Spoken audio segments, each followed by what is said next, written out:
రామాపురం అనే చిన్న గ్రామంలో రవి అనే యువకుడు ఉండేవాడు. చదువు పూర్తయ్యాక ఉద్యోగం కోసం పట్టణానికి వెళ్లాలని అతనికి బలమైన కోరిక. డబ్బు ఉంటేనే గౌరవం, పేరు వస్తాయి అనే ఆలోచన అతని మనసులో బలంగా నాటుకుంది. గ్రామంలో ఉండే పెద్దవాళ్ల మాటలు అతనికి పాతకాలపు ఆలోచనలుగా అనిపించేవి. ఒకరోజు రవి పట్టణానికి వెళ్లే ముందు తన తాతయ్య రామయ్య దగ్గరకు వచ్చాడు. తాతయ్య వయసు మీద పడినా అనుభవం మాటల్లో కనిపించేది.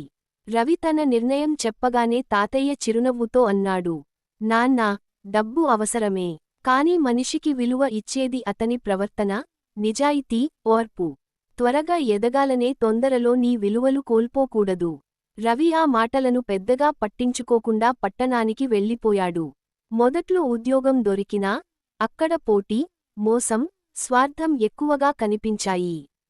త్వరగా ఎదగాలని కొంతమంది చెప్పిన తప్పుడు మార్గాల్లో నడవడానికి రవి ప్రయత్నించాడు.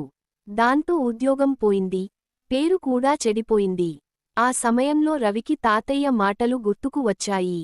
నిజాయితీనే నిజమైన సంపద అన్న వాక్యం అతని మనసులో పదే పదే మోగింది. తప్పు చేసినందుకు బాధతో గ్రామానికి తిరిగొచ్చాడు.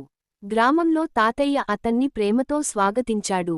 ఎటువంటి మందలింపు లేకుండా, పొరపాట్లు చేయడం తప్పు కాదు నాన్నా, వాటి నుంచి నేర్చుకోకపోవడమే తప్పు అన్నాడు.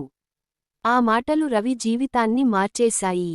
గ్రామంలోనే చిన్న వ్యాపారం ప్రారంభించాడు. నిజాయితీగా, కష్టపడి పని చేయడంతో కొద్ది కాలంలోనే అందరి నమ్మకం సంపాదించాడు. అతని వ్యాపారం క్రమంగా అభివృద్ధి చెందింది. పట్టణంలో సంపాదించలేని గౌరవం గ్రామంలో అతనికి దక్కింది. ఒకరోజు గ్రామ యువకులకు రవి మాట్లాడుతూ, ఆనాటి పెద్దవాళ్ల మాటలు పాతవిగా అనిపించొచ్చు, కాని అవే జీవితానికి దారి చూపే దీపాలు. అనుభవంతో వచ్చిన మాటలను నిర్లక్ష్యం చేయకూడదు అన్నాడు. పెద్దవాళ్ల మంచి మాటలు కాలం మారినా విలువ కోల్పోవు. వాటిని అర్థం చేసుకుని పాటిస్తే జీవితం సరైన దారిలో నడుస్తుంది అనే సత్యాన్ని రవి తన జీవితంతో నిరూపించాడు.